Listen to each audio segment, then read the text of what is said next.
let's talk about the entrepreneurial elephant in the room.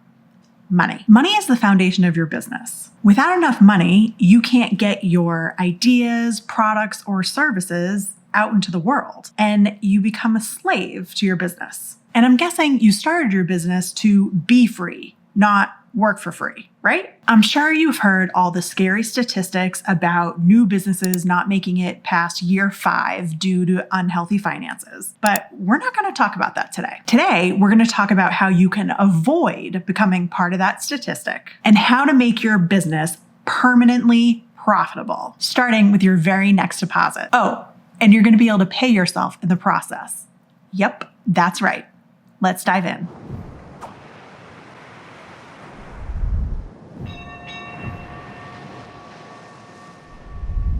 Hey there, I'm Heather Harris, founder of Copper Bottom Design Co., a boutique product development agency that specializes in planner design and overseas manufacturing. I've been in business for myself for many years now, but when I first started, I kept my head in the sand when it came to my finances. I opened a business checking account, but that's about it. I used my personal credit cards for some business expenses and withdrew money from the business checking account all willy-nilly and never really having a plan. This was short-lived, thank goodness. I owe the financial smarts that I have now all to a book called Profit First. I'll link it below. I highly recommend you get a copy. After reading Profit First, I became excited about my finances, which is something I never thought I would ever say. This book taught me how you can look at money in a positive light and be excited about watching your accounts grow rather than concentrating on all the money that's going out. Profit First teaches you how to put profit and paying yourself first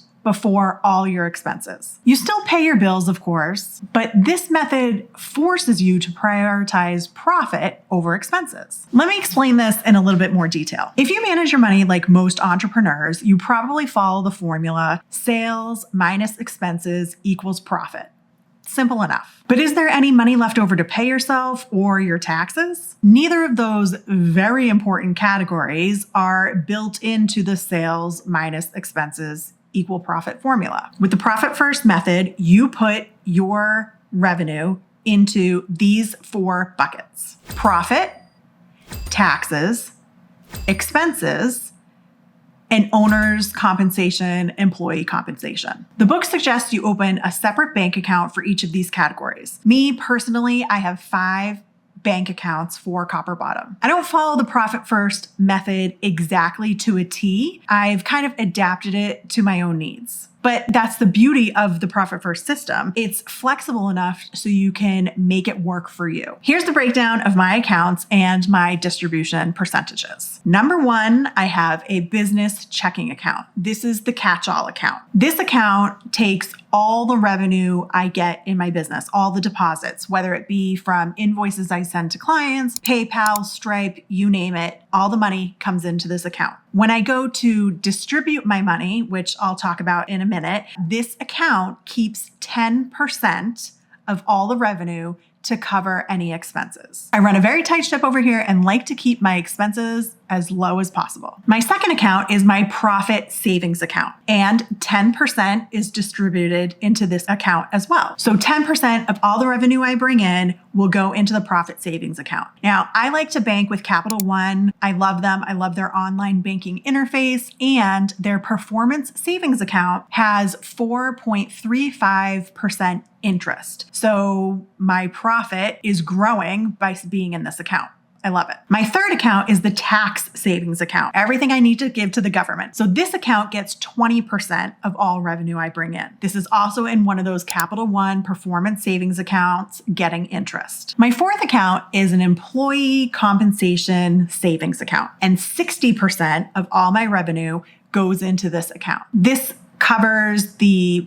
paying myself and paying my contractors. So I like to put that 60% into a savings account, which brings me to my fifth account, which is the payroll checking account. What I do each month is I have a fixed amount. I know what I pay my contractors and myself every month, so that's a fixed number. I transfer from the employee compensation savings account into the payroll account monthly so I can cover the payroll. This way, I get to keep the bulk of my compensation money in a savings account that's gaining interest. Since my business income can fluctuate per quarter based on how many clients we have and how many products we're making for each of our clients, it can be hard for me to gauge exactly how much revenue I'm going to bring in. So with the 60% distribution into the employee savings account, it's a bigger percentage than what I need to pay my employees every month. So I know I'm covered with this extra cushion in the savings account that's also gaining interest. So if I happen to have a low quarter where I don't make as much money, I can still pay everybody. I tend to build clients on a monthly basis. So depending on when their monthly bills are due, I might not have any income that week. So I don't always distribute money every single week. It might be every other week, only once a month. It's when money is coming in is when I immediately distribute it to those other accounts. I keep only a minimum amount of money in the main checking account. I know what I have in there. That 10% that I allocate into that account will cover all my expenses for the month. I don't really like to keep anything else in there because it's not gaining interest. This is something that I never really thought about or cared about until I read Profit First, started going over my numbers and thinking how my income can grow now that I have money just sitting in tax accounts and profit accounts and the employee compensation account. Now my money is working for me instead of against me, which is what I thought in the beginning of business when my accounts just kept shrinking and I never knew what I could pay myself. This book has truly changed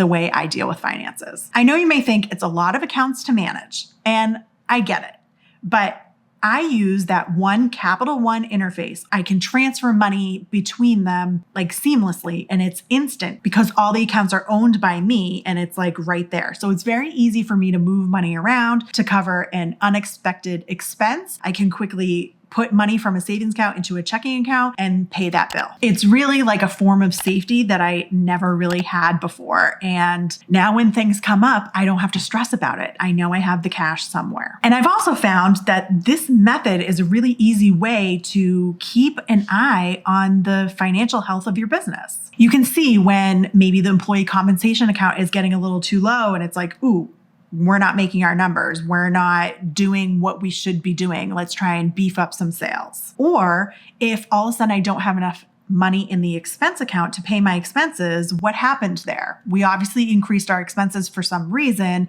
I need to look and readjust, cut expenses, and it forces you to pre-plan and make educated decisions about what you're buying. Plus, it forces you to prioritize paying yourself and the government. I mean, what's better than that? When tax time rolls around, you know you have that money. And you can help support your family and get a reward, get a paycheck for all the hard work you're doing in your business. You deserve it. So do you see how this method is way smarter than the sales minus expenses equals profit? From the very beginning, you are allocating money to pay yourself. Even if you think you might not be able to afford to pay yourself or put money away labeled profit, I highly encourage you to read this book because I think it's going to change the way you look at things. And pretty quickly, you're going to realize you can give yourself a paycheck. If I've inspired you to save even more money, check out this video that I have up here next. I give you all the tips you need to create the planner of your dreams on a budget. See you next time.